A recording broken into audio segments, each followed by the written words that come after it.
In the underground parking garage of Denver's Federal Building, Detective Ray Holloway slammed the patrol car door shut as cameras flashed from every angle.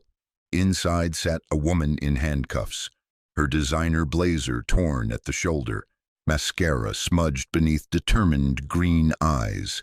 To the gathering crowd of reporters and federal agents, she looked like just another white-collar criminal caught in the web of financial fraud that had been dominating headlines for weeks. "Is this the woman who stole $40 million from military families?" a reporter shouted through the chaos.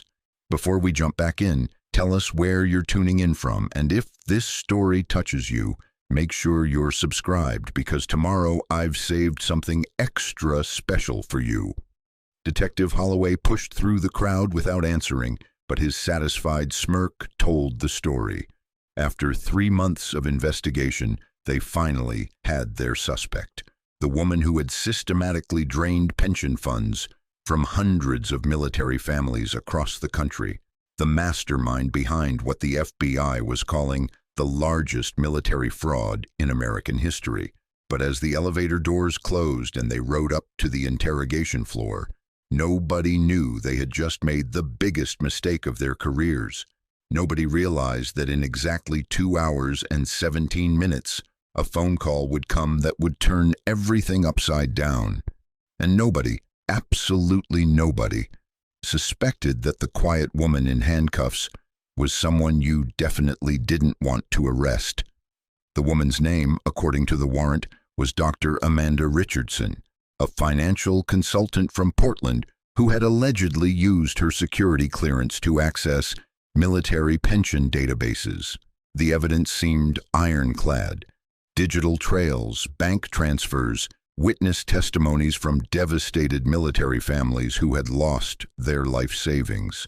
District Attorney Patricia Vance had called it a slam-dunk case that would finally bring justice to our nation's heroes. As they processed her into the federal detention center, Amanda remained completely silent. She didn't ask for a lawyer. She didn't protest her innocence. She didn't even speak when they read her rights. The booking officer, Sergeant Mills, had processed thousands of suspects over his 20-year career, but something about this woman's composure unsettled him. While other white-collar criminals typically broke down or immediately started making phone calls to expensive attorneys, Amanda Richardson simply sat perfectly still, her back straight, eyes forward, as if she were at attention. "Strange one," Mills muttered to his partner as they led her to the holding cell. "Usually the financial types are crying or making threats by now." The holding area buzzed with activity as news of the arrest spread through the building. Federal prosecutors huddled in conference rooms, preparing press statements about the major breakthrough in the case that had terrorized military communities nationwide. FBI agent Sarah Kemp, who had been tracking the financial trails for months, finally allowed herself a moment of satisfaction as she reviewed the arrest warrant one more time. $43,700,000, she read aloud to her team, stolen from 847 military families across 12 states. Richardson used her consultant access to breach Pentagon financial systems and systematically drain retirement accounts. Agent Kemp held up a thick file. "We have everything we need. Bank records showing transfers to offshore accounts under her name. Testimony from families who met with her just before their accounts were emptied. And digital forensics proving the breaches came from her certified computer systems." In cell block C, Amanda Richardson sat on the narrow bench, her hands folded in her lap. Other inmates gave her a wide berth. Something about her presence suggested she was different from the typical white-collar defendants who occasionally passed through the federal facility. She moved with a certain economy of motion, her eyes constantly scanning the environment, cataloging exits, guard positions, camera angles, behaviors that would have been recognizable to anyone with military training, but went unnoticed in a facility designed for financial criminals and tax evaders. The irony was devastating. While Amanda sat in handcuffs, the real perpetrator was likely monitoring news coverage from some offshore location, watching as the perfect scapegoat took the fall for their elaborate scheme. The digital evidence had been masterfully crafted, the false identity carefully constructed, and the timing precisely calculated to coincide with Amanda's legitimate consulting work with military financial systems. 3 floors above, reporters gathered for the press conference that would announce the major breakthrough in the case. District Attorney Vance adjusted her microphone as camera crews prepared their equipment. Behind her, an enlarged photograph showed the millions in stolen funds that had been traced to offshore accounts, while family photos of devastated military retirees created a wall of victim impact. Today's arrest represents a major victory for justice, Vance's prepared statement began. The woman responsible for devastating hundreds of military families will finally face the consequences of her greed. But in exactly 97 minutes, that same conference room would fall dead silent as a phone call came in that would change everything. A call that would reveal the arrested woman's true identity, her real occupation, and why arresting her had just compromised a classified operation that had taken 2 years to develop. A call that would transform the slam dunk case into a national security crisis that would reach the highest levels of government. As Amanda Richardson sat in her cell, a small smile played at the corner of her mouth. Not because she enjoyed being falsely imprisoned, but because she knew that somewhere in the Pentagon, certain phones were about to start ringing, and when they did, everyone involved in this arrest would learn a very important lesson about checking identities twice before slapping handcuffs on someone. The clock on the wall ticked steadily toward the moment when Dr. Amanda Richardson would reveal exactly who she really was and why you never, ever arrest a Navy SEAL. The fluorescent lights in Interrogation Room 7 cast harsh shadows across the metal table as Detective Ray Holloway reviewed his notes one final time. Across from him sat the woman they knew as Dr. Amanda Richardson, her posture unnaturally straight for someone facing 43 federal charges. Her torn designer blazer had been replaced with standard orange detention clothing, but somehow she made even that look dignified. Holloway had interrogated white-collar criminals for 15 years. They usually fell into predictable patterns: denial, anger, desperate bargaining, or immediate lawyer demands. But this woman simply sat with her hands folded, green eyes alert and focused, as if she were attending a business meeting rather than facing life in federal prison. Dr. Richardson, Holloway began, consulting his file. Born in Portland, Oregon. Master's in Financial Systems from Stanford. PhD in Economic Analysis from Northwestern. Security clearance level.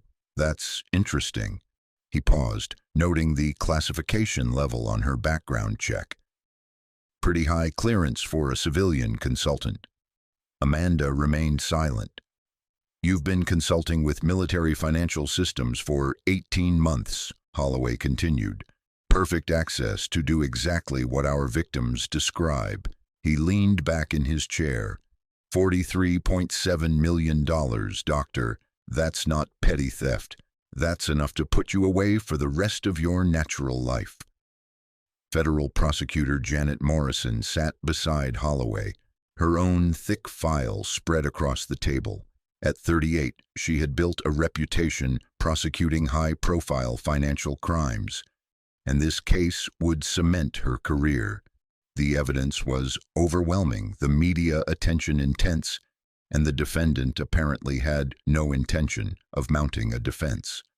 Let me explain your situation, Dr. Richardson, Morrison said, her voice carrying the confidence of someone holding all the cards. We have digital forensics proving the pension account breaches originated from your certified computer systems. We have bank records showing millions transferred to offshore accounts under your name.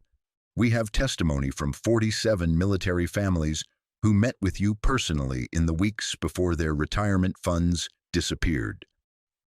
Amanda's only response was a slight shift in her breathing, so subtle that neither interrogator noticed. Morrison opened a manila folder containing photographs. "These are some of your victims, Doctor. Sergeant First Class David Martinez, 22 years of service, lost his entire pension 3 days before retirement. Staff Sergeant Linda Thompson, single mother of 3, her children's college fund emptied overnight." She spread more photos across the table. "Master Chief William Parker, Purple Heart recipient. His disability payments vanished while he was recovering from his 3rd surgery." For the first time, Amanda's expression changed, almost imperceptibly. Her jaw tightened slightly, and her fingers pressed together more firmly. But still, she said nothing. "Do you understand the severity of these charges?" Holloway pressed. "Wire fraud, computer crimes, theft from federal programs, conspiracy to defraud the United States government. We're talking about 8 counts that each carry maximum sentences of 20 years. Even with a plea bargain, you're looking at decades in federal prison." In the observation room next door, FBI agent Sarah Kemp watched through the one-way glass, alongside her supervisor, Assistant Director Robert Hayes. The case had consumed their financial crimes unit for months, and finally, having the suspect in custody felt surreal. "She's not reacting like I expected," Agent Kemp observed. "Most financial criminals either break down or start negotiating immediately." Director Hayes nodded, studying the woman's posture through the glass. Something bothered him about her bearing, but he couldn't quite identify what. Her background check came back clean. High-level security clearance, exemplary work record, no previous criminal history. Makes the betrayal even worse. Back in the interrogation room, Morrison laid out the prosecution's timeline. "Here's what we know happened, Dr. Richardson. You used your legitimate consulting access to map military financial networks over several months. You identified vulnerable accounts belonging to families with limited technical knowledge. Then you systematically drained their retirement funds, transferring the money through a sophisticated network of shell companies to offshore accounts." She pulled out a thick stack of financial documents. "The beauty of your scheme was that many victims didn't realize they'd been robbed until months later. By then, the money had been moved through so many accounts that traditional recovery was impossible."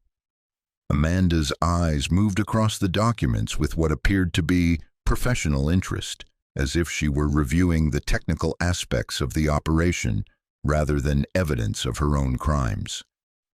"What we can't figure out," Holloway admitted, "is why someone with your credentials, your clearance, your legitimate income would risk everything for money. You were making $200,000 a year as a consultant. Why throw that away?" The question hung in the air. Amanda Richardson, or whoever she really was, continued her silence, but there was something in her expression now. Not guilt or fear, but something else entirely, almost like pity, as if she felt sorry for the people questioning her. Morrison gathered her materials with satisfaction. "Well, Dr. Richardson, your silence won't help you in court. The evidence speaks for itself. You have until tomorrow morning to decide if you want to cooperate and possibly reduce your sentence or face the full weight of federal prosecution." As they prepared to leave the interrogation room, neither prosecutor noticed the slight smile that crossed Amanda's face, nor did they notice how her eyes had been systematically cataloging every detail of the room's layout, the guard positions visible through the small window, and the security protocols she'd observed during transport. What they also didn't know was that approximately 90 minutes ago, an automated security protocol had been triggered when Amanda Richardson's fingerprints were entered into the federal booking system. That protocol had sent an immediate alert to a very secure phone number at the Pentagon, where someone was about to discover that the FBI had just arrested one of the Navy's most classified assets.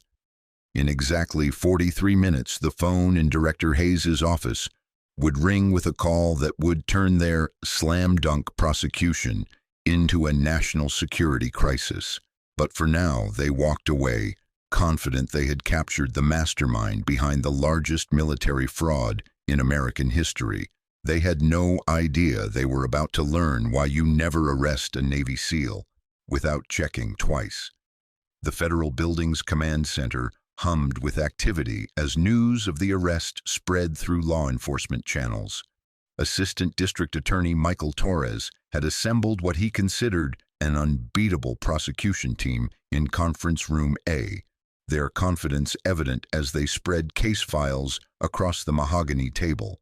The fluorescent lighting cast sharp shadows on the evidence photos of devastated military families, creating an atmosphere of righteous determination. "Ladies and gentlemen," Torres announced to his team of 6 prosecutors, "this is the case that defines careers. The media is calling it the largest theft from military families in American history, and we have the perpetrator dead to rights." He gestured toward the evidence boards lining the walls, covered with financial flowcharts, victim photographs, and digital forensic reports. Senior Prosecutor Janet Morrison nodded approvingly as she reviewed witness statements. "The evidence is overwhelming. We have 47 families prepared to testify, each with documentation showing they met with Richardson personally before their accounts were drained. The digital forensics team has traced every penny through offshore accounts registered under her name." Across the building, FBI Director Robert Hayes convened his own strategy session in the Bureau's secure conference room. Agent Sarah Kemp projected financial transaction records onto the wall-mounted screens, the complex web of money transfers creating a maze of criminal activity that had taken months to unravel. Richardson's operation was sophisticated, Agent Kemp explained to the assembled team of financial crimes investigators. She didn't just steal randomly. She targeted families who were vulnerable, those approaching retirement, dealing with medical bills, or lacking technical knowledge to monitor their accounts closely. Special Agent Thomas Bradley, a 20-year veteran of financial crimes, studied the victim profiles with growing anger. Master Chief Parker lost everything while recovering from surgery. Sergeant Martinez's wife called us crying because they can't afford their mortgage payments. This woman destroyed lives for profit. The investigation had consumed the Bureau's Financial Crimes Unit for months. They'd tracked digital breadcrumbs across 3 continents, coordinated with international banking authorities, and built what Director Hayes considered an airtight case. The arrest felt like vindication for the hundreds of hours invested in bringing a monster to justice. Her consultant position gave her legitimate access to military financial networks. Agent Kemp continued. She exploited that trust systematically. The Pentagon is reviewing how someone with her clearance level could abuse the system so extensively. Meanwhile, in the detention center's administrative offices, booking supervisor Rita Valdez processed the paperwork for their high-profile prisoner. The woman calling herself Amanda Richardson had been surprisingly compliant during intake, answering basic questions with single-word responses and maintaining an unnaturally calm demeanor throughout the process. "Strangest white-collar criminal I've ever processed," Valdez mentioned to her colleague, Sergeant Mills. "Usually they're either breaking down or demanding lawyers. This one acts like she's checking into a hotel." Sergeant Mills reviewed the booking sheet, noting the suspect's vital statistics and background information. High-level security clearance, advanced degrees, no prior criminal history. Makes you wonder what drives someone to throw away everything for money they didn't need. In cell block C, Amanda Richardson sat on the narrow bench, her back against the concrete wall, appearing to rest with eyes closed. But her breathing pattern and subtle head movements suggested heightened awareness rather than relaxation. She was memorizing guard rotation patterns, noting the timing of routine checks, and cataloging every detail of the facility's security procedures. Other inmates gave her a wide berth, sensing something different about her presence. Career criminals developed instincts about fellow prisoners, and something about this woman's stillness suggested danger despite her unassuming appearance. She moved with economy and precision, never wasting energy or motion, behaviors that would have been immediately recognizable to anyone with military training. Back in Conference Room A, the prosecution team grew more confident as they reviewed evidence files. Assistant Prosecutor David Kim spread bank records across the table, highlighting the millions transferred to accounts bearing Richardson's name. The paper trail is undeniable. Every stolen dollar can be traced directly to accounts she controlled. Torres nodded approvingly. The defense will try to claim identity theft or frame-up, but the evidence is too comprehensive. She met with victims personally, used her legitimate access credentials, and the money went to accounts she opened with her own identification. Federal Judge Patricia Newman would oversee the case, known for her no-nonsense approach to white-collar crime and her particular hostility toward those who victimized military families. The prosecution expected a hostile venue for any defense attempts to generate sympathy. Judge Newman's father was career military, Morrison observed. She's presided over dozens of fraud cases targeting veterans. Richardson couldn't have drawn a worse judge for her crimes. The evidence seemed overwhelming from every angle. Digital forensics had traced the computer intrusions to Richardson's certified systems. Banking records showed millions flowing to accounts opened with her identification. Victim testimonies placed her at the scene of meetings that preceded account breaches. Even her consultant position provided the perfect cover for accessing military financial networks. What the prosecution team didn't know was that their overwhelming evidence had been meticulously crafted by someone with intimate knowledge of both law enforcement procedures and military financial systems. Someone who understood exactly how to build a false trail that would satisfy every investigative protocol while protecting the real perpetrator's identity. The irony was staggering. While they celebrated having captured the mastermind behind the largest military fraud in history, the real criminal was likely monitoring news coverage from a secure location, watching as their carefully constructed scapegoat absorbed all investigative attention. In 38 minutes, Assistant Director Hayes' secure phone would receive a call that would shatter every assumption they'd made about their prisoner. A call that would reveal that Dr. Amanda Richardson was actually someone whose arrest had just compromised a classified operation that had taken 2 years to develop. A call that would transform their moment of triumph into a crisis that would reach the highest levels of government. But for now, they continued planning their prosecution, completely unaware that they had just arrested someone whose real job was protecting the very military families they thought she had victimized. Someone whose silence wasn't guilt, but operational security. Someone who was about to teach them why you never arrest a Navy SEAL without checking twice. The clock on the conference room wall ticked steadily toward the moment when everything would change. The prosecution's case presentation began at precisely 2 p.m. in the Federal Building's main briefing auditorium, packed with reporters, law enforcement officials, and representatives from military advocacy groups. Assistant District Attorney Michael Torres stood before a wall of evidence displays, his confidence radiating as camera flashes illuminated the devastating documentation of financial crimes. "What we're presenting today," Torres announced to the assembled crowd, "represents the most comprehensive case of military financial fraud In United States history, the evidence against Dr. Amanda Richardson is not circumstantial. It is overwhelming, systematic, and undeniable. Behind him, Agent Sarah Kemp activated the main projection screen, displaying a complex flowchart showing millions of dollars moving through dozens of offshore accounts. Red arrows traced the money's path from military pension funds to accounts bearing Richardson's name, creating a visual representation of systematic theft that drew audible gasps from the audience.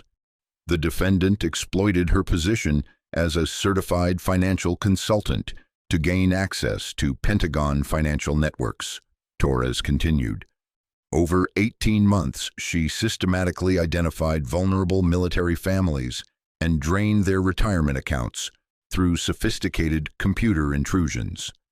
Dr. Elizabeth Hartman, the FBI's chief digital forensics expert, took the podium to present technical evidence. Her 20-year career analyzing cybercrime had prepared her to explain complex digital evidence to juries, but even she was struck by the comprehensiveness of the electronic trail leading to Richardson. The computer intrusions originated from IP addresses registered to Dr. Richardson's consulting firm, Dr. Hartman explained, highlighting specific data points on the screen. We've recovered deleted files from her systems showing detailed reconnaissance of victim accounts, including personal information that allowed her to bypass security protocols. She clicked through screenshots of recovered data, each image showing what appeared to be meticulous planning. The defendant maintained detailed spreadsheets tracking victim accounts, transfer amounts, and optimal timing for maximum theft, with minimum immediate detection. This wasn't opportunistic crime. It was calculated predation. Military advocacy representative Colonel James Murphy, retired, provided victim impact perspective that brought many audience members to tears. "These aren't just numbers on a screen," he said, his voice heavy with emotion. "Sergeant Martinez's wife called me yesterday, crying because they might lose their home. Master Chief Parker is rationing his medications because his disability payments disappeared." Colonel Murphy displayed photographs of devastated families, each image accompanied by dollar amounts stolen and personal details that humanized the financial destruction. 23-year veteran Staff Sergeant Linda Thompson discovered her children's college funds were empty when her daughter received acceptance letters.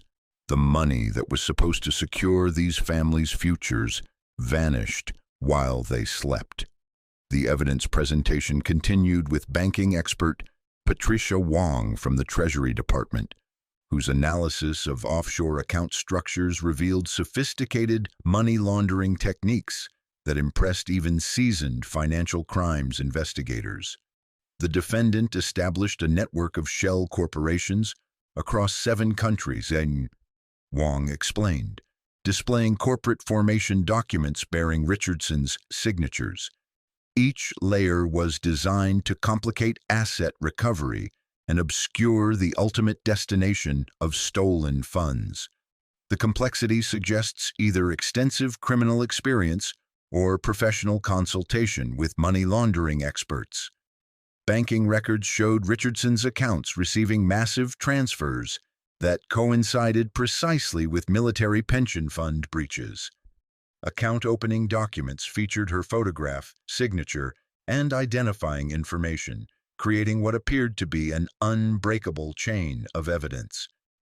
"We've identified $43,700,000 in confirmed thefts," Wong continued, "but analysis suggests the actual amount may exceed $60 million when we account for accounts that haven't been discovered by victims yet."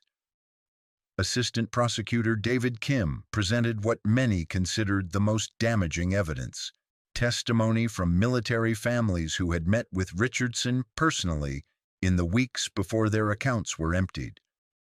Mary Gonzalez, wife of Staff Sergeant Roberto Gonzalez, met with Dr. Richardson on March 15th to discuss retirement planning, Kim read from witness statements. Mrs. Gonzalez described Richardson as professional, knowledgeable, and trustworthy. 3 days later, their entire pension account was empty. Similar testimonies followed, each describing personal meetings with a woman matching Richardson's description, who had gained victims' trust before systematically destroying their financial security. The pattern was consistent across multiple states and dozens of families. The defendant didn't just steal money, Kim emphasized. She looked these families in the eye, gained their trust, learned about their children and their dreams, then destroyed their futures for profit. This represents betrayal at the most personal level.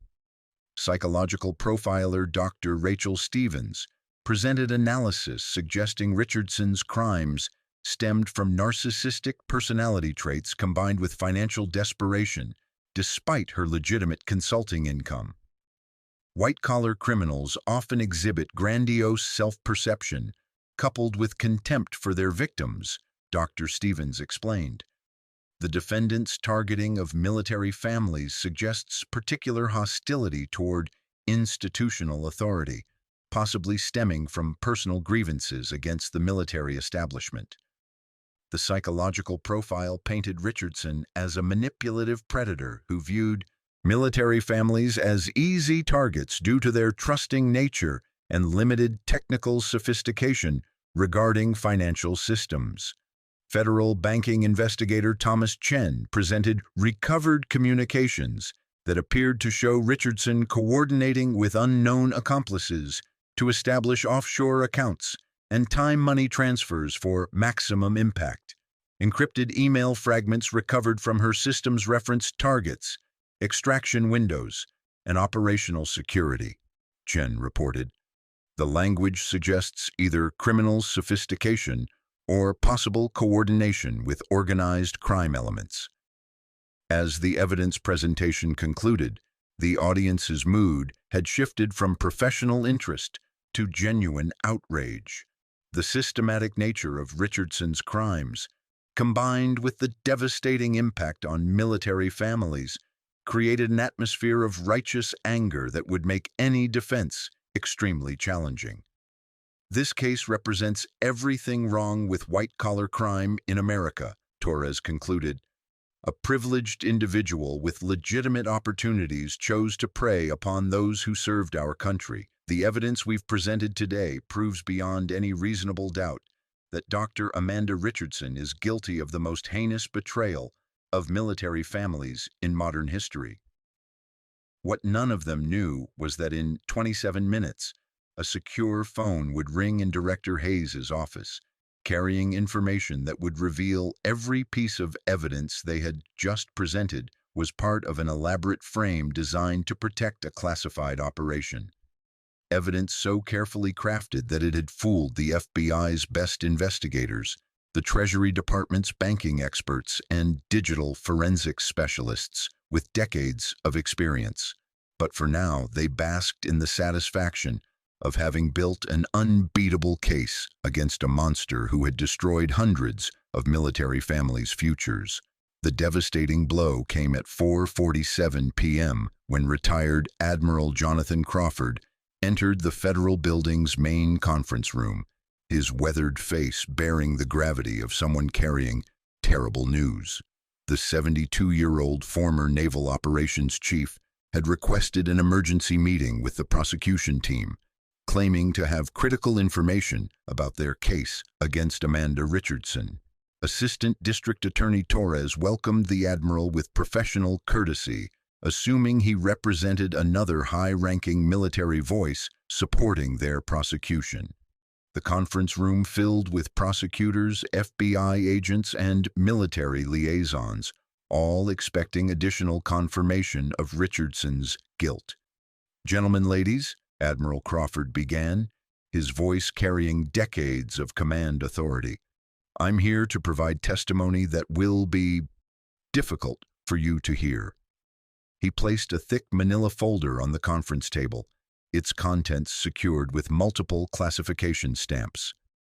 Admiral Crawford served as Dr. Richardson's direct supervisor during her Pentagon consulting work, Torres explained to his team. His testimony should provide crucial insight into how she gained access to military financial systems. Crawford's expression darkened as he opened the folder, revealing what appeared to be performance evaluations and security clearance reviews. Dr. Amanda Richardson was indeed under my supervision, he confirmed, his tone heavy with what seemed like disappointment. And I bear responsibility for the security breach that enabled her crimes. The room fell silent as Crawford continued. I recommended Dr. Richardson for elevated security clearance based on her exceptional performance and apparent dedication to military families. I trusted her completely. His voice cracked slightly. That trust was catastrophically misplaced. FBI Director Hayes leaned forward, recognizing the significance of having such high-ranking testimony. Admiral, can you describe Dr. Richardson's behavior during her time working with military financial systems? She was methodical, intelligent, and gained everyone's confidence quickly, Crawford replied, consulting his notes. Dr. Richardson asked detailed questions about pension fund structures, security protocols, and family notification procedures. At the time, I interpreted this as professional thoroughness. Agent Sarah Kemp exchanged glances with her colleagues. Having the Admiral confirm Richardson's access and behavior patterns would devastate any potential defense claims of mistaken identity or framing. Crawford pulled out what appeared to be security footage stills. These images showed Dr. Richardson accessing classified financial databases during off hours. She claimed to be conducting authorized security audits, but we now know she was mapping military family accounts for future exploitation. The photographs showed a woman matching Richardson's description at computer terminals, timestamps indicating late-night and weekend access that seemed suspicious in hindsight. The Admiral's testimony was building a devastating picture of calculated predation disguised as dedicated service. Admiral, did Dr. Richardson ever express personal grievances against military families? Prosecutor Morrison asked, building her psychological profile of the defendant. Crawford hesitated before answering, his discomfort evident. She made comments about military families being naive about financial security and too trusting for their own good. I thought she was expressing professional concern, but now I realize she was identifying vulnerabilities to exploit. The Admiral described Richardson's systematic approach to gaining military families' trust, using her Pentagon credentials and security clearance to present herself as a government-authorized financial advisor. She specifically targeted families approaching retirement, claiming the Pentagon had sent her to help optimize their benefits. This explains how she gained access to victims, Agent Kemp observed. Families trusted her because she came with official military endorsement. Crawford nodded grimly. Dr. Richardson exploited the military community's culture of mutual trust and support. She turned our greatest strength against us. He paused, gathering himself before delivering what appeared to be the most damaging testimony. 3 weeks ago, I discovered irregularities in Dr. Richardson's access logs. When confronted, she became defensive and claimed she was conducting authorized research. The next day, she submitted her resignation and disappeared. The timeline aligned perfectly with the final wave of account breaches, suggesting Richardson had accelerated her crimes after sensing detection. Admiral Crawford's testimony provided the missing piece, explaining how she had maintained access until the very end. Did Dr. Richardson ever mention offshore accounts or international banking? Torres pressed, building connections to the money laundering evidence. She frequently traveled internationally, claiming to attend financial security conferences, Crawford replied. Switzerland, Cayman Islands, Singapore, all major offshore banking centers. She said she was researching best practices for protecting military financial assets. The Admiral's revelation about Richardson's international travel provided perfect cover for establishing offshore accounts and money laundering infrastructure. Every detail of his testimony reinforced the prosecution's case while eliminating potential defense arguments. Crawford then delivered what seemed like the final nail in Richardson's coffin. "I must share the most disturbing discovery. After Dr. Richardson's disappearance, our security review revealed she had copied classified files containing personal information for over 800 military families. He produced a USB drive, placing it on the table like evidence of ultimate betrayal. This contains detailed financial profiles, family structures, deployment schedules, and vulnerability assessments for hundreds of military families. Dr. Richardson wasn't just stealing money. She was building a database for future exploitation." The room erupted in shocked murmurs as the implications sank in. Richardson hadn't just committed the crimes they knew about. She had apparently prepared for even more extensive victimization of military families. "The scope of her planning suggests this operation could have continued for years," Crawford continued. "She identified families with children approaching college age, members facing medical expenses, and retirees with substantial pension funds. This was systematic predation on an industrial scale." Agent Bradley reviewed the USB drive contents, his anger visible as he scrolled through detailed profiles of vulnerable military families. She categorized victims by income level, technical sophistication, and optimal timing for maximum theft. These families were nothing but profit opportunities to her. Admiral Crawford's testimony had transformed Richardson from a mere financial criminal into something far more sinister, a predator who had systematically betrayed the military community's trust while planning even more extensive crimes. As the Admiral prepared to leave, he delivered one final devastating statement. "Dr. Amanda Richardson represents the worst possible betrayal of military families' trust. She exploited her position, her clearance, and our community's values to destroy the financial security of those who served our country. There can be no forgiveness for such treachery." The room fell silent as Crawford gathered his materials, his testimony having eliminated any possible doubt about Richardson's guilt. The prosecution team felt vindicated, their case now supported by the highest possible military authority. What none of them knew was that in 18 minutes, Director Hayes's secure phone would ring with a call that would reveal Admiral Crawford's true identity and his real relationship with the woman they thought was Amanda Richardson. A call that would expose the entire testimony as carefully orchestrated theater designed to protect a classified operation from exposure. Defense attorney Marcus Sullivan arrived at the federal building with the weary resignation of a lawyer assigned an impossible case.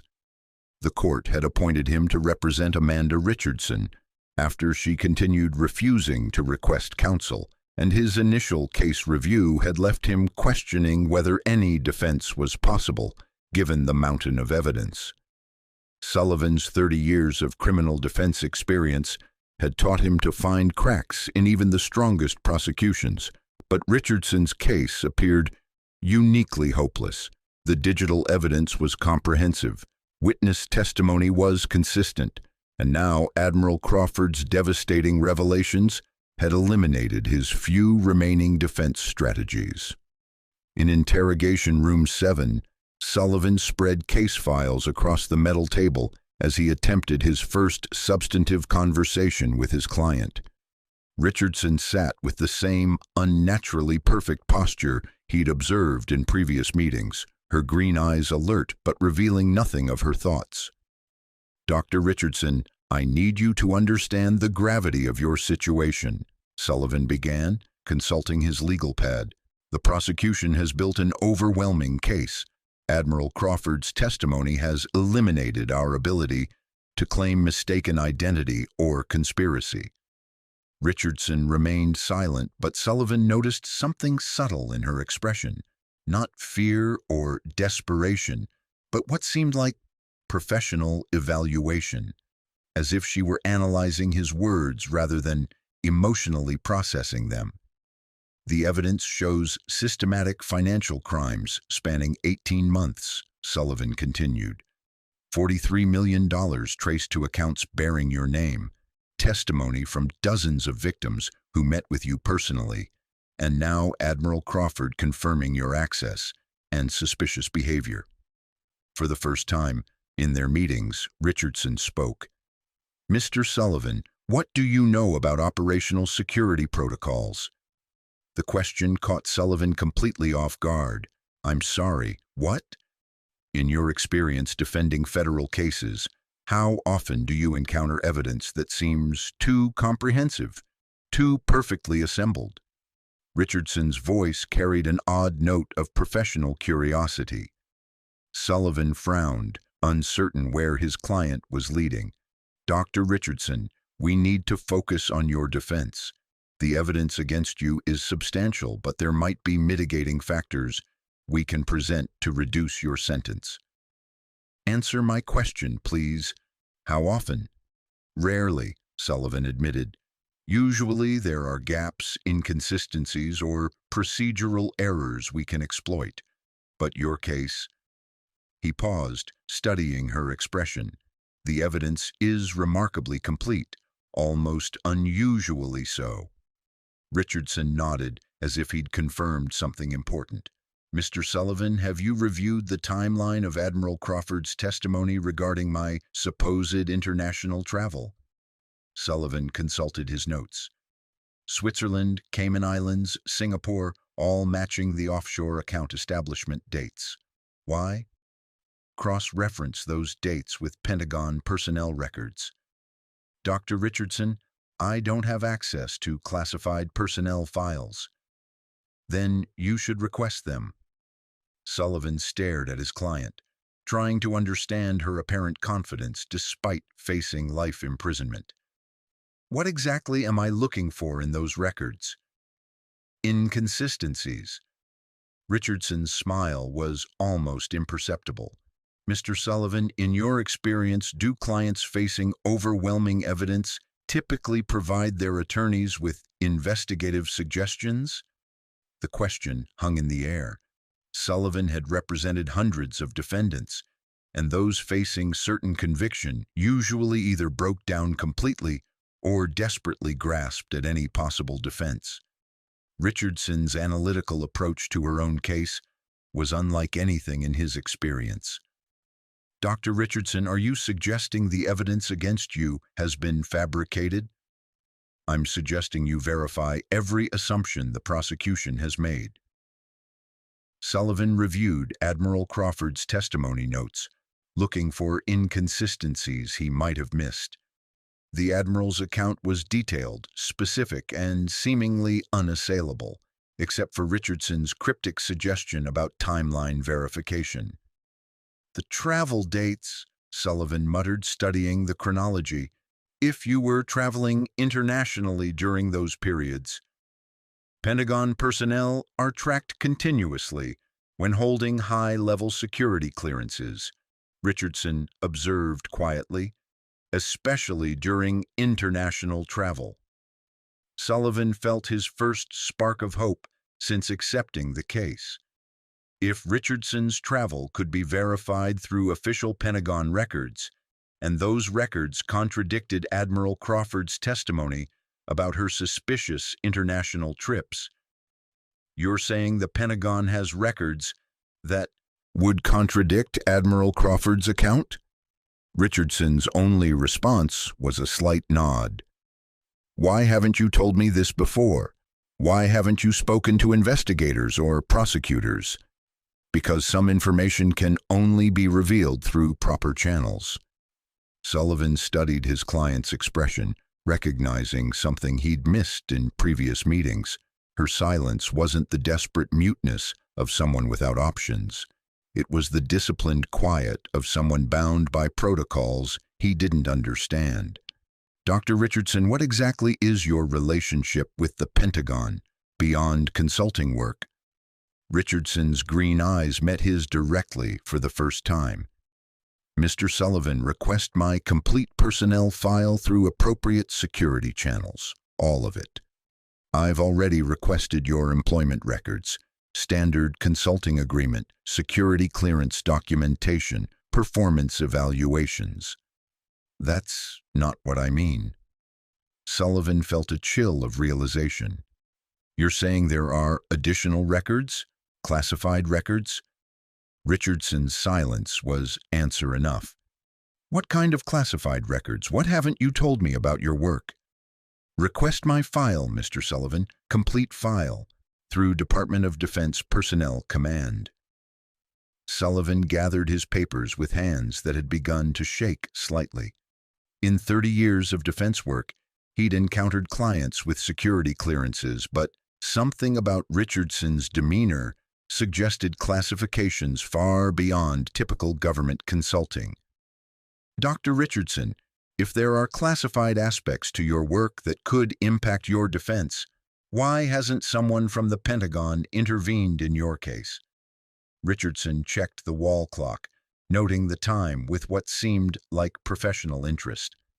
Some interventions require specific triggers, Mr. Sullivan, proper requests through appropriate channels. What kind of triggers? Request my complete file. As Sullivan prepared to leave, he noticed Richardson's breathing pattern had changed slightly. Still controlled, but with an undertone of anticipation, as if she were waiting for something specific to happen. Dr. Richardson, is there something you're expecting? Richardson checked the clock again. Mr. Sullivan, you should return to your office and prepare the personnel file request immediately. Use Department of Defense Form 3112A, specify complete security file access, and mark it urgent. Why urgent? Richardson's slight smile returned. Because in approximately 14 minutes, this case is going to become very different from what everyone assumes. Sullivan left the detention center with his head spinning, Richardson's cryptic comments echoing in his mind. Her suggestion about timeline inconsistencies had given him his first potential defense strategy, but her hints about classified records suggested something far more complex than a simple fraud case. As he drove back to his office, Sullivan couldn't shake the feeling that his client knew something that would change everything. The question was whether he could uncover it before the prosecution's overwhelming case destroyed any chance of mounting an effective defense. Preparing and narrating this story took us a lot of time, so if you are enjoying it, subscribe to our channel. It means a lot to us. Now, back to the story. What Sullivan didn't know was that Richardson's personnel file request would trigger automatic security protocols that would immediately alert Pentagon officials to the fact that one of their most classified assets was sitting in federal custody, charged with crimes that could expose operations requiring the highest levels of government approval to discuss. At 5:23 p.m., the federal building had settled into its evening rhythm. Most administrative staff had departed, leaving skeleton crews to monitor ongoing investigations and maintain facility security. The prosecution team had dispersed after their triumphant evidence presentation, confident that Admiral Crawford's testimony had sealed Amanda Richardson's fate beyond any reasonable doubt. In the building's communications center, Duty Officer Sergeant Lisa Park monitored routine evening traffic across secure government networks. Military installations, federal agencies, and law enforcement divisions maintained continuous communication streams that Park had learned to categorize as routine administrative chatter, urgent operational updates, or crisis-level emergencies requiring immediate escalation. The secure terminal on her desk displayed typical end-of-day message volume, when an unusual priority code flashed across her screen. Classification level Red Alpha, originating from Pentagon Personnel Command, with automatic escalation protocols that Park had never encountered in 3 years of communications duty. "That's odd," Park muttered, noting the message's routing instructions. Red Alpha communications typically involved active combat operations or national security threats, not personnel matters. The automated system was directing the message to FBI Director Hayes' secure line with immediate delivery requirements. In his office 3 floors above, Director Hayes was concluding a conference call with Treasury Department officials about asset recovery procedures for Richardson's offshore accounts when his secure phone rang. The distinctive tone indicated Pentagon priority communications, unusual for a domestic fraud case, but not unprecedented when military financial systems were involved. "Director Hayes," he answered, expecting routine coordination about the Richardson investigation. "Director, this is Colonel Patricia Reeves, Pentagon Personnel Command. We have an urgent security issue regarding your current detention of Dr. Amanda Richardson. I need to speak with you immediately about classified matters related to her personnel file." Hayes frowned, checking his notes about Richardson's background. "Colonel, we've reviewed her consulting records and security clearance documentation. Admiral Crawford provided comprehensive testimony about her Pentagon work today." "Sir, I'm not calling about consulting records." Colonel Reeves's voice carried unusual tension. "Director Hayes, when was Dr. Richardson's personnel file last accessed through official Pentagon channels?" "Her file. We requested standard employment verification through normal FBI protocols weeks ago. Why?" "Sir, those weren't her complete records. Dr. Amanda Richardson holds classifications that require special access protocols. Your investigation has been working with cover documentation designed to protect her real assignment." Hayes felt cold realization spreading through his chest. "Colonel, what exactly are you telling me?" "Director, I'm telling you that the woman in your custody is not Dr. Amanda Richardson, financial consultant. She's Lieutenant Commander Rachel Sterling, Naval Special Warfare Development Group, and arresting her has just compromised a classified operation that's taken 2 years to develop." The phone slipped slightly in Hayes's hand as the implications crashed over him. "Naval Special Warfare, you mean?" "She's a Navy SEAL, Director, and she's been operating undercover to identify the real perpetrator of the military pension fund thefts. The evidence your team has gathered was planted by the actual criminals to frame her and destroy the investigation." Hayes sank into his chair, his mind racing through the case details with horrifying new clarity. The offshore accounts, the witness testimonies, Admiral Crawford's statement, all fabricated, sir. The real criminals identified Commander Sterling's investigation and created an elaborate frame to eliminate her while escaping prosecution. They've been feeding your team false evidence for months. "But the victims, the testimony from military families." "Are real victims, Director, but they never met Commander Sterling. They met with the actual criminals who used sophisticated identity theft to impersonate her while stealing their money. Your investigation has been chasing shadows while the real perpetrators disappeared with $43 million. Hayes struggled to process the revelation. Why wasn't this communicated earlier? Why let the investigation proceed? "Sir, Commander Sterling's operation required complete compartmentalization. Only 6 people in the Pentagon knew her real identity and mission. We've been monitoring the situation but needed to let it develop to identify all involved parties in the criminal conspiracy." Colonel Reeves continued with information that made Hayes's stomach drop. "Director, the individual who testified as Admiral Crawford is not Admiral Jonathan Crawford. Admiral Crawford died in a car accident 14 months ago. The man who provided testimony to your team is Captain Marcus Webb, dishonorably discharged from the Navy 3 years ago for financial crimes. Jesus Christ! Hayes grabbed his emergency contact list. Colonel, who else knows about this? As of 30 minutes ago, the Secretary of Defense, Joint Chiefs Chairman, and the President have been briefed. Commander Sterling's operation was presidential-level classified. Her arrest has been classified as a national security incident. Hayes was already activating emergency protocols on his computer. What are my immediate orders? Secure all case files immediately. No information leaves that building until Pentagon security teams arrive. Commander Sterling's cover must be maintained until we can safely extract her and continue the real investigation. The prosecution team, the media coverage, will be handled at the highest levels, Director.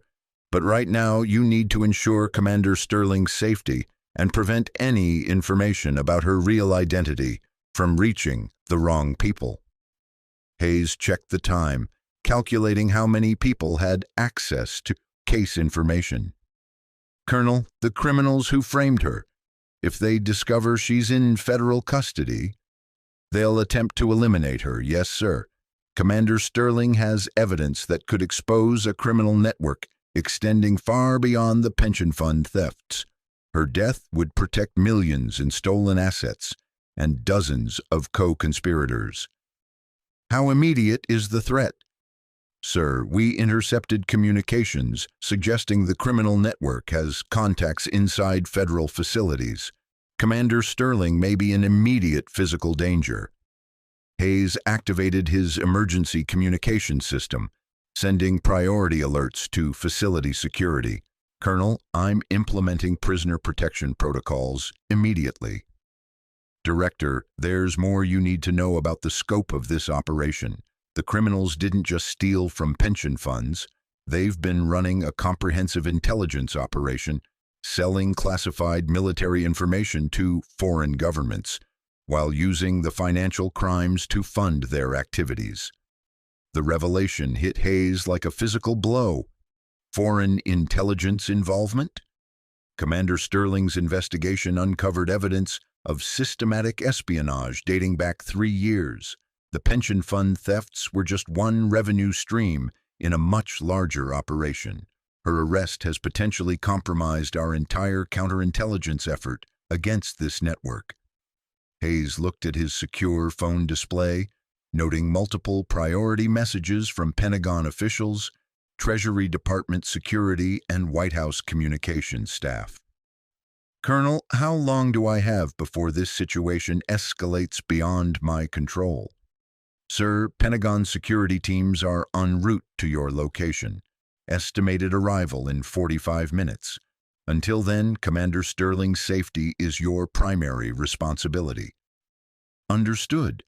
What about the prosecution team? They'll be briefed by appropriate authorities, but for now, they cannot know Commander Sterling's real identity. The operation requires maintaining her cover until we can safely conclude the mission. Hayes ended the call and immediately activated the federal building's highest security protocols. As alarms echoed through the facility, he realized that what had seemed like the prosecution of the century had just become a national security crisis that reached the highest levels of government. In exactly 37 minutes, everything would change for everyone involved in the Amanda Richardson case. But for now, Hayes had to ensure that Lieutenant Commander Rachel Sterling stayed alive long enough for the truth to save her. At 6:02 p.m., the federal building's main lobby erupted into controlled chaos as black SUVs with government plates pulled up to the circular drive. Security personnel in dark suits emerged with the efficient precision of a military operation, their earpieces crackling with encrypted communications as they established a perimeter around the building's entrances. Lead Agent Victoria Cross of the Pentagon's Special Security Division strode through the lobby with authority that made federal marshals step aside without question. Her identification bore clearance levels that most law enforcement officers had never seen, and her immediate commandeering of the building's security systems indicated this was no routine intervention. "Director Hayes," Agent Cross announced as she entered his office, without waiting for permission. "I'm here under direct orders from the Secretary of Defense. We have a code black security situation that requires immediate facility lockdown." Hayes rose from behind his desk, still processing the revelation that his fraud case had become a national security crisis. "Agent Cross, I've implemented prisoner protection protocols as instructed, but I need to understand the full scope of what we're dealing with." "Director, the individual you know as Amanda Richardson is actually Lieutenant Commander Rachel Sterling, one of our most valuable undercover assets. Her arrest has exposed a classified operation that took 2 years to develop and has potentially compromised ongoing national security investigations." Agent Cross activated a secure tablet, displaying classified documents that made Hayes' security clearance seem elementary. "Commander Sterling has been investigating a criminal network that extends far beyond the pension fund thefts. We're dealing with systematic espionage, international money laundering, and treason at the highest levels." The scope of the revelation was staggering. What had appeared to be financial crimes against military families was actually the visible portion of a massive intelligence operation that threatened national security across multiple domains. "The evidence your team gathered was planted by sophisticated criminals who identified Commander Sterling's investigation," Agent Cross continued. "They created an elaborate frame operation to eliminate her while protecting their own criminal enterprise." Hayes reviewed the classified files with growing alarm. The witness testimonies, the banking records, Admiral Crawford's statement, all fabricated by criminals with access to classified systems and professional-grade identity theft capabilities. They've been feeding your investigation false evidence for months, while the real perpetrators operated with complete immunity. Agent Cross pulled up photographs of the real criminal network, faces that Hayes didn't recognize despite months of investigation. The individual who testified as Admiral Crawford is actually Captain Marcus Webb, dishonorably discharged for financial crimes 3 years ago. He's been working with foreign intelligence services to steal classified information while funding operations through pension fund theft. The federal building's intercom system crackled to life as Pentagon security teams established control over all communication systems. "All personnel, this facility is now under Department of Defense security protocols. Remain at your current locations until cleared by security teams." "Agent Cross, what about the prosecution team? They've built their entire case around evidence that's apparently false." "They'll be briefed by appropriate authorities, but for now, they cannot know Commander Sterling's real identity. Her cover must be maintained until we can safely extract her and continue the real investigation." Agent Cross checked her tactical watch, noting multiple incoming communications. "Director, we have intelligence suggesting the criminal network has contacts inside federal facilities. Commander Sterling may be in immediate physical danger from people who believe she's Amanda Richardson." The implication was terrifying. If criminals thought they had successfully framed Richardson for their crimes, they might attempt to eliminate her to prevent any possibility of the frame being exposed. "How immediate is the threat level?" "Sir, we intercepted communications 30 minutes ago, suggesting an attempted assassination tonight. The criminals want to ensure their scapegoat dies in custody before any investigation can expose their frame operation." Hayes activated emergency protocols throughout the detention facility, implementing maximum security procedures that transformed the building into a fortress. "What resources do you need?" Pentagon security teams are establishing perimeter control.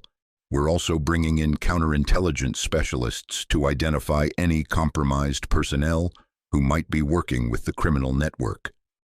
Agent Cross received an urgent communication through her earpiece, her expression darkening as she processed the information. Director, we have confirmed intelligence that the assassination attempt will come from within the facility. Someone with legitimate access credentials plans to eliminate Commander Sterling tonight. The revelation that the threat was internal made the situation exponentially more dangerous. Federal facilities were designed to prevent external threats, but someone with authorized access could reach Sterling with minimal detection. Do we know who? Not yet, but we're implementing immediate security screening for all personnel who have had contact with the Richardson case. Anyone who could reach her cell block is being investigated. Hayes reviewed facility access logs, noting dozens of personnel who had legitimate reasons to be near the detention area. Agent Cross, how do we protect her without revealing her real identity?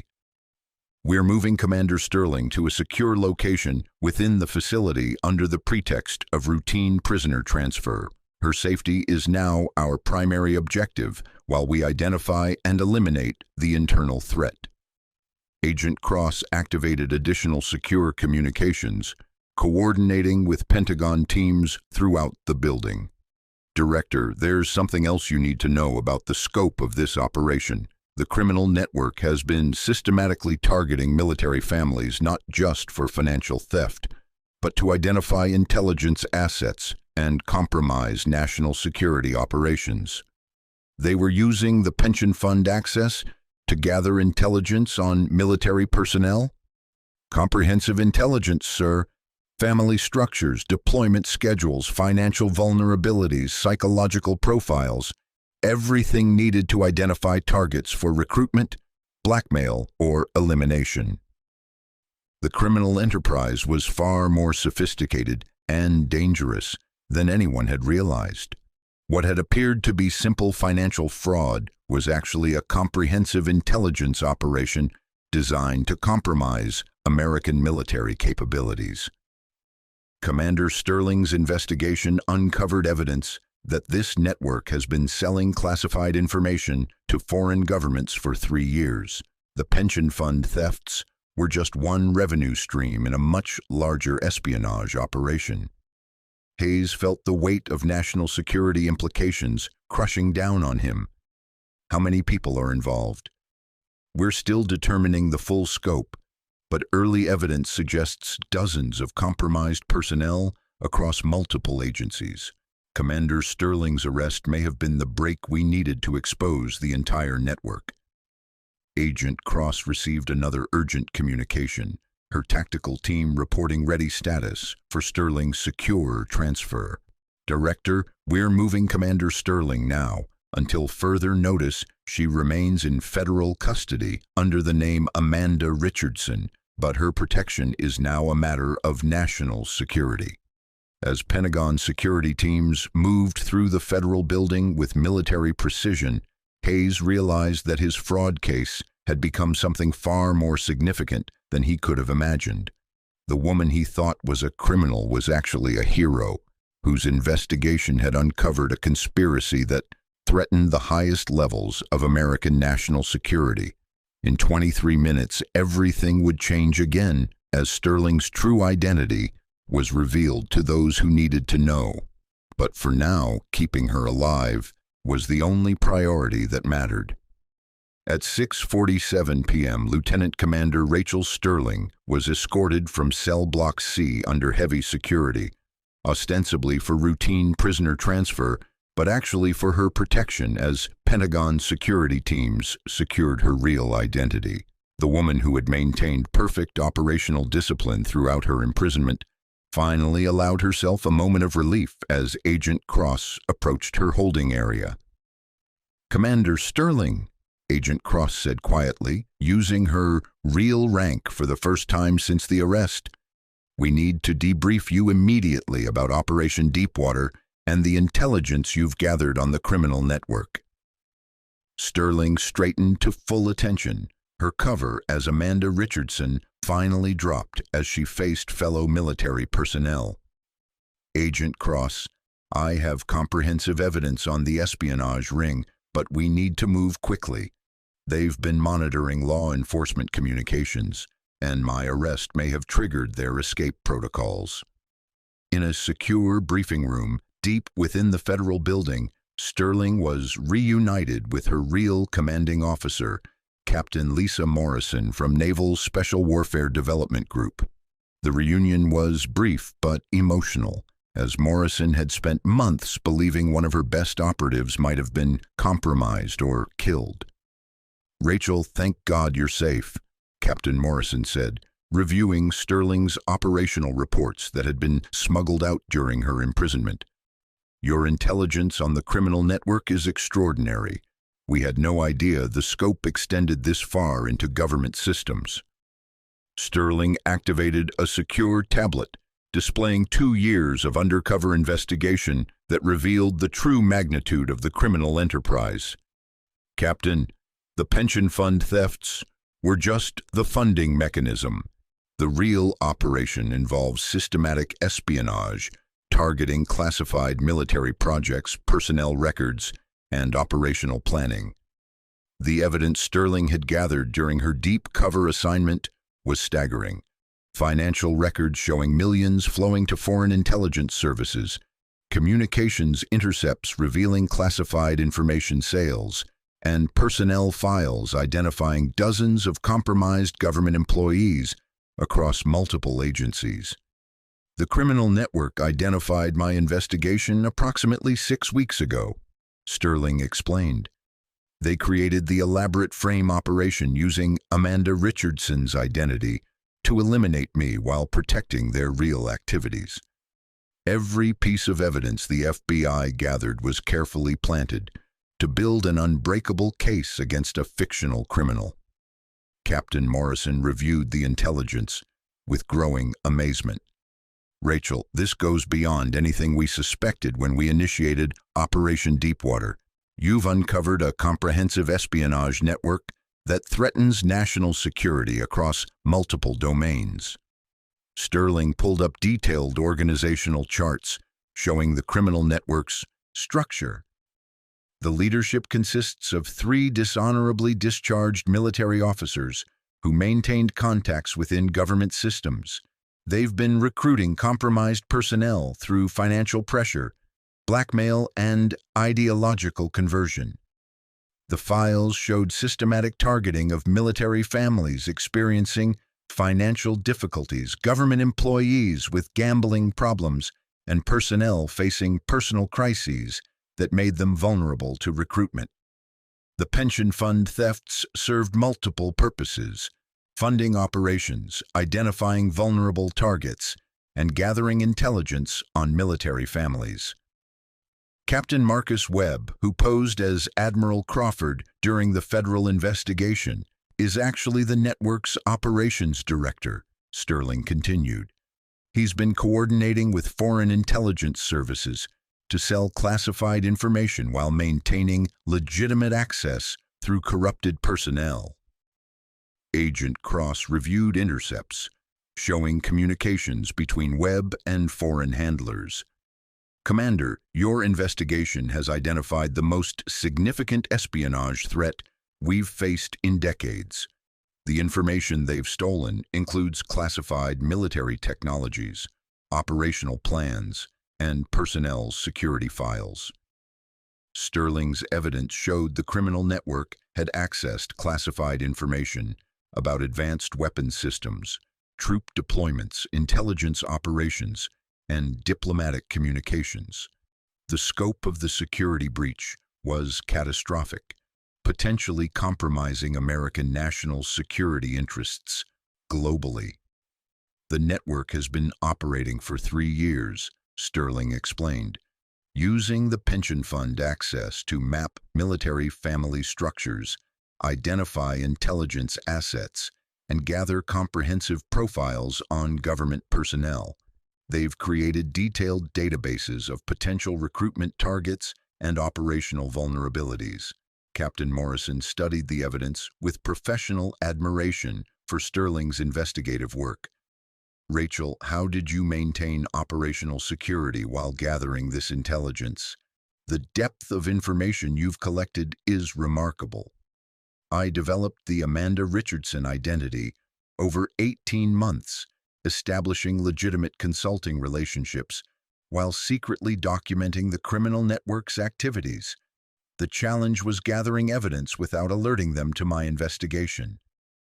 Sterling's cover had been nearly perfect, requiring her to maintain the appearance of a legitimate financial consultant while secretly investigating the very crimes she was eventually framed for committing.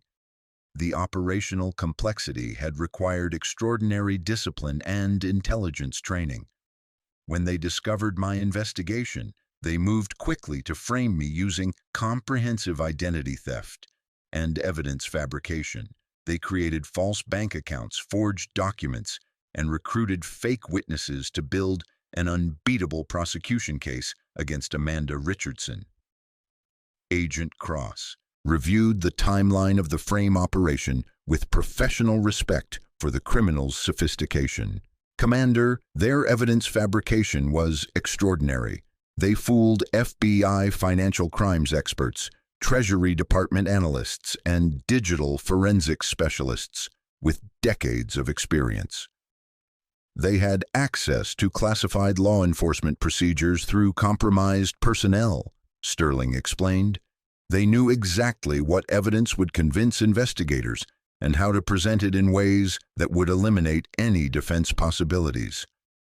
The criminal network's understanding of federal investigation procedures had enabled them to create false evidence that satisfied every investigative protocol while protecting their real activities. The frame operation represented intelligence tradecraft at the highest levels. Captain, we need to move immediately on the arrests, Sterling urged. The network has escape protocols that activate if their frame operation fails. They're probably already implementing extraction procedures to disappear with stolen assets and classified information. Captain Morrison was already coordinating with Pentagon security teams to authorize immediate arrests across multiple jurisdictions. Rachel, your intelligence has identified 43 compromised personnel across 7 agencies. This will be the largest counterespionage operation in recent history. Sterling reviewed her evidence one final time, ensuring all critical intelligence had been properly documented for prosecution and national security purposes. 2 years of dangerous undercover work had finally culminated in exposing a criminal network that threatened the foundations of American military security. Captain, there's one more critical piece of intelligence. The network has been planning a massive data theft operation targeting the Pentagon's classified research databases. My arrest may have accelerated their timeline. Agent Cross immediately activated emergency protocols to secure Pentagon computer systems. Commander, when is this operation scheduled? Sterling checked her intelligence timeline with growing urgency. Based on intercepted communications, sometime within the next 48 hours. If we don't stop them immediately, they'll steal classified information that could compromise American military superiority for decades. The revelation that Sterling's arrest had potentially triggered an imminent national security crisis transformed her rescue from a justice issue into an urgent operational priority that would require immediate action at the highest levels of government.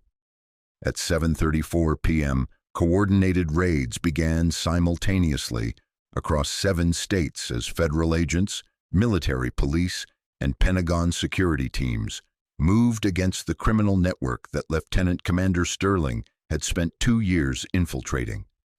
The scope of Operation Justice Strike was unprecedented, targeting 43 compromised personnel and their foreign intelligence handlers in what would become the largest counterespionage operation in recent American history. In Phoenix, Arizona, FBI teams surrounded a suburban office complex where Captain Marcus Webb had been operating under the identity of a financial consulting firm. Webb, the man who had posed as Admiral Crawford to provide devastating testimony against Sterling, was arrested as he attempted to destroy hard drives containing classified military information stolen over 3 years of espionage operations. Marcus Webb, you're under arrest for espionage, treason, and conspiracy against the United States, Agent Patricia Martinez announced as tactical teams secured the facility. Webb's office contained sophisticated communication equipment linking him directly to foreign intelligence services, along with detailed files on hundreds of military families targeted for financial exploitation and intelligence gathering. Simultaneously, in Norfolk, Virginia, Navy Criminal Investigative Service agents arrested Lieutenant Sarah Davidson, a Pentagon financial analyst who had been providing Webb's network with classified access to military pension databases. Davidson had been recruited through gambling debts that the criminal network had deliberately engineered, then exploited to gain insider access to sensitive financial systems. Lieutenant Davidson, you're charged with providing classified information to foreign agents and conspiracy to defraud military personnel, NCIS Special Agent Robert Kim stated as Davidson was taken into custody. Her arrest revealed the sophisticated recruitment techniques the network used to compromise government personnel through manufactured vulnerabilities. In San Diego, California, federal marshals arrested Dr. Michael Chen, a legitimate financial consultant whose identity had been stolen and used to create the false Amanda Richardson persona.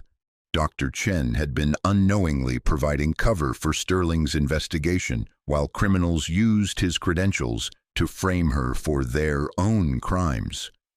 Dr. Chen, you're not under arrest, but we need your cooperation in understanding how your identity was compromised, U.S. Marshal Jennifer Walsh explained. Chen's bewilderment at learning his identity had been stolen for a massive espionage operation highlighted the criminal's sophisticated identity theft capabilities.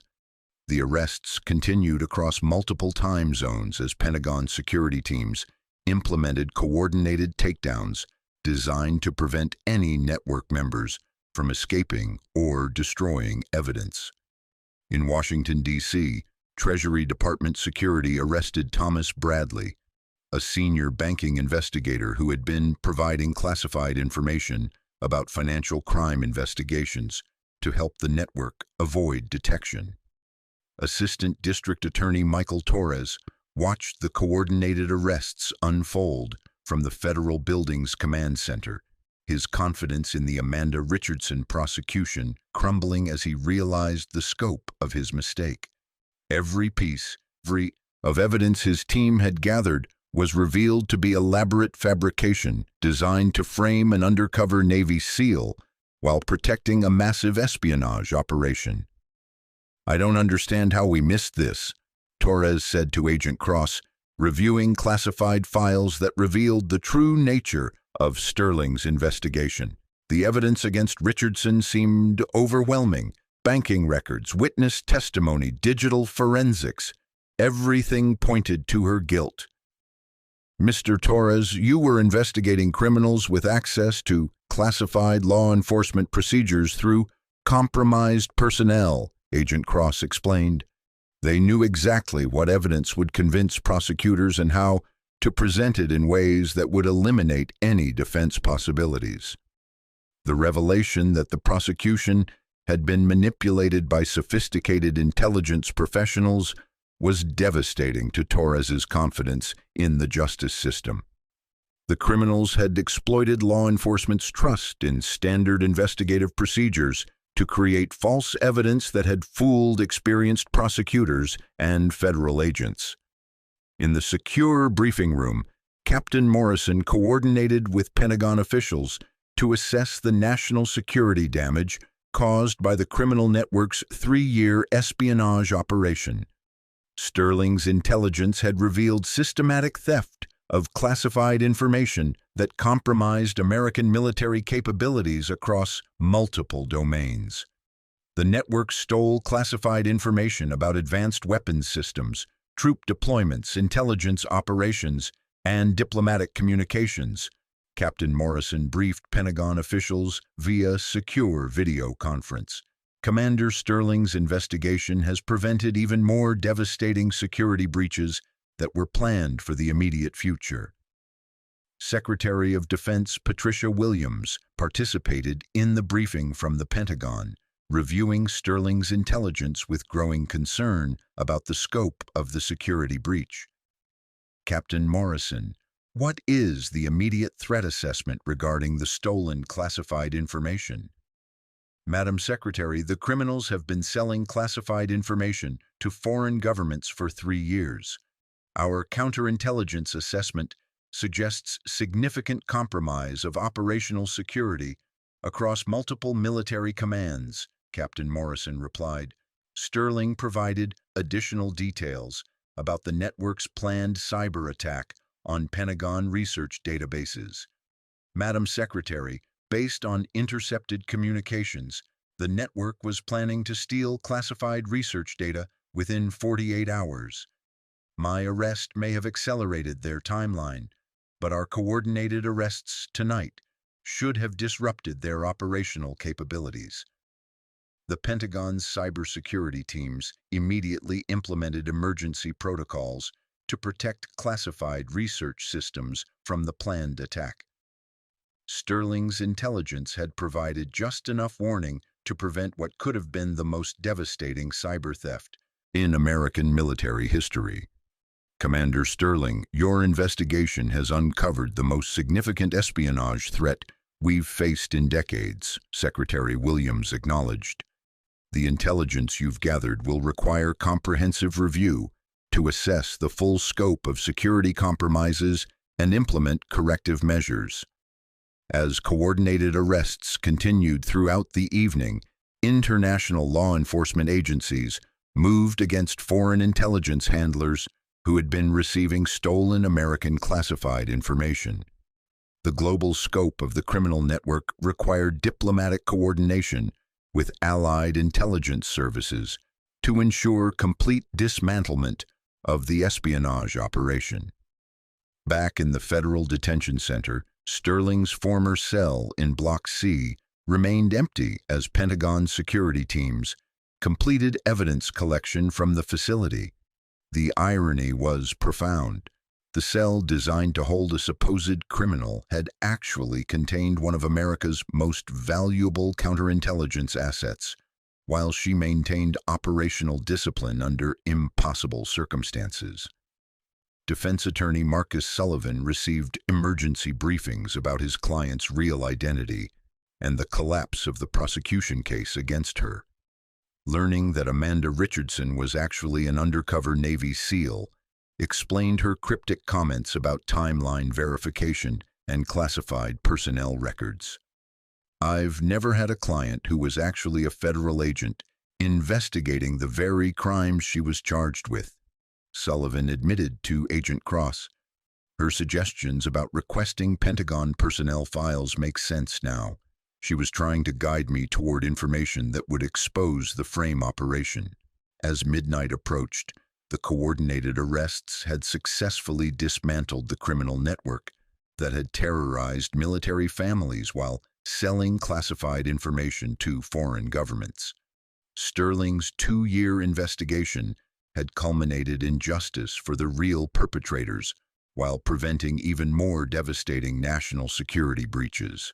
The woman who had entered federal custody, branded as the worst betrayer of military families in history, was revealed to be one of their greatest protectors, whose sacrifice and discipline had exposed enemies operating at the highest levels of American government. 6 months later, the morning sun cast long shadows across the Pentagon's river entrance as Commander Rachel Sterling walked through the corridors she had once navigated in secret. Her uniform now bore the silver oak leaves of her recent promotion, earned through extraordinary service that most of the world would never fully understand. The scar above her left eyebrow, sustained during a training accident years earlier, caught the fluorescent lighting as she made her way to the Naval Special Warfare Command briefing room. The classified debriefing of Operation Deepwater had taken 4 months to complete, requiring testimony before congressional intelligence committees, Pentagon security reviews, and international law enforcement coordination. Sterling's investigation had exposed a criminal network spanning 3 countries and involving 47 compromised government personnel, resulting in the recovery of $38 million and the prevention of further classified information theft. Commander Sterling greeted Admiral Patricia Hayes, the newly appointed Director of Naval Intelligence, as Sterling entered the secure briefing room. Your final operational report on Deepwater has been extraordinary. The intelligence community owes you a debt that can never be fully repaid. Sterling took her seat at the polished conference table, surrounded by senior officers whose clearance levels allowed them to know the full scope of her undercover investigation.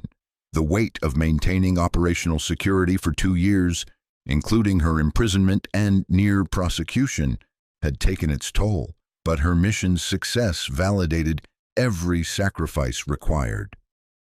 Admiral, the operation succeeded because of comprehensive support from the entire intelligence community, Sterling replied with characteristic modesty. The criminal network's sophistication required coordinated effort across multiple agencies to expose and dismantle their activities. The briefing room's main screen displayed a comprehensive map showing the global reach of the espionage network Sterling had infiltrated. Red markers indicated arrested conspirators, while blue markers showed recovered classified information and financial assets. The scope of her investigation's impact was staggering, preventing what could have been the most devastating intelligence breach in modern American history. Admiral Hayes reviewed Sterling's final report with professional admiration. Commander, your work has revolutionized our understanding of how foreign intelligence services recruit and exploit American government personnel. The counterintelligence protocols we've developed based on your findings will protect national security for decades. Captain Morrison, Sterling's commanding officer throughout the operation, provided operational context for the assembled officers. Commander Sterling maintained perfect operational security while gathering intelligence that exposed systematic espionage targeting our most classified military programs. Her discipline under impossible circumstances exemplifies the highest traditions of naval special warfare. The room fell silent as Admiral Hayes addressed the most sensitive aspect of Sterling's sacrifice. Commander, your willingness to face federal prosecution while maintaining operational security required extraordinary personal courage. Many would have broken under such pressure, but you upheld your oath even when it meant possible life imprisonment. Sterling's expression remained composed, but those who knew her well could see the emotional weight of remembering those dark weeks, when even her closest allies believed she might be guilty of betraying military families. Admiral, the mission required complete compartmentalization. Any compromise of operational security would have allowed the real criminals to escape justice. The declassified portions of Sterling's investigation had been released to military families affected by the pension fund thefts, providing closure and explanation for crimes that had devastated hundreds of households. The revelation that their financial consultant had actually been an undercover Navy SEAL investigating the real perpetrators had transformed public perception from betrayal to gratitude. The families affected by the pension fund thefts have established a scholarship program in your honor, Captain Morrison informed Sterling. They want to support military children pursuing careers in cyber security and financial protection, ensuring future generations can defend against similar attacks. Sterling smiled at news of the scholarship program, finding more satisfaction in that recognition than in any military decoration she might receive. Those families' resilience throughout this ordeal was remarkable. They deserve justice, and I'm grateful the real perpetrators are facing consequences for their crimes. The Pentagon's cybersecurity improvements based on Sterling's intelligence had already prevented 3 attempted foreign intrusions into classified research databases. Her investigation had revealed vulnerabilities that enemies had been exploiting for years, leading to comprehensive security upgrades across all military computer networks. Commander, the President has requested a private briefing about Operation Deepwater, Admiral Hayes announced. Your intelligence has had implications beyond military security, affecting diplomatic relations and international intelligence cooperation. The White House wants to understand the full scope of what you've uncovered. Sterling nodded, understanding that her investigation's impact extended far beyond the criminal prosecutions and financial recoveries.